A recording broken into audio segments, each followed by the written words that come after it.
ಬೆಳಗಾವಿಯ ಜಿಲ್ಲಾ ಅಥಣಿ ತಾಲೂಕಿನ ಸತ್ತಿ ಗ್ರಾಮದಲ್ಲಿ ಕಬ್ಬು ಕಟಾವು ಕಾರ್ಯ ನಡೆಸುತ್ತಿದ್ದ ವೇಳೆ ಭೀಕರ ದುರಂತ ಸಂಭವಿಸಿ ಇಬ್ಬರು ಮಹಿಳೆಯರು ಸಾವನ್ನಪ್ಪಿರುವ ಘಟನೆ ನಡೆದಿದೆ. ಕಬ್ಬು ಕಟಾವು ಮಾಡುವ ಯಂತ್ರಕ್ಕೆ ಆಕಸ್ಮಿಕವಾಗಿ ಸಿಲುಕಿದ ಪರಿಣಾಮ ಇಬ್ಬರು ಸ್ಥಳದಲ್ಲೇ ಮೃತಪಟ್ಟಿದ್ದಾರೆ.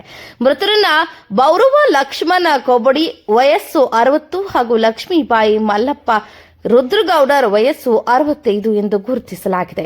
ಇಬ್ಬರು ಕಬ್ಬು ಕಟಾವು ಸಂದರ್ಭದಲ್ಲಿ ಯಂತ್ರದ ಬಳಿ ಕೆಲಸ ಮಾಡುತ್ತಿದ್ರು ಎನ್ನಲಾಗಿದೆ. ಈ ವೇಳೆ ಯಂತ್ರದೊಳಗೆ ಸಿಲುಕಿ ಗಂಭೀರವಾಗಿ ಗಾಯಗೊಂಡು ಸ್ಥಳದಲ್ಲೇ ಸಾವನ್ನಪ್ಪಿದ್ದಾರೆ. ಘಟನೆಯ ಸುದ್ದಿ ತಿಳಿದ ಕೂಡಲೇ ಸ್ಥಳಕ್ಕೆ ಅಥಣಿ ಪೊಲೀಸರು ಭೇಟಿ ನೀಡಿ ಪರಿಶೀಲನೆ ನಡೆಸಿದ್ದಾರೆ. ಮೃತದೇಹಗಳನ್ನು ಮರಣೋತ್ತರ ಪರೀಕ್ಷೆಗೆ ಸರ್ಕಾರಿ ಆಸ್ಪತ್ರೆಗೆ ರವಾನಿಸಲಾಗಿದ್ದು, ಈ ಕುರಿತು ಪ್ರಕರಣ ದಾಖಲಾಗಿದೆ. ಯಂತ್ರ ಚಾಲಕನ ನಿರ್ಲಕ್ಷ್ಯವೇ ಈ ದುರ್ಘಟನೆಗೆ ಕಾರಣವೇ ಎಂಬ ಬಗ್ಗೆ ಪೊಲೀಸರು ತನಿಖೆಯನ್ನ ನಡೆಸುತ್ತಿದ್ದಾರೆ.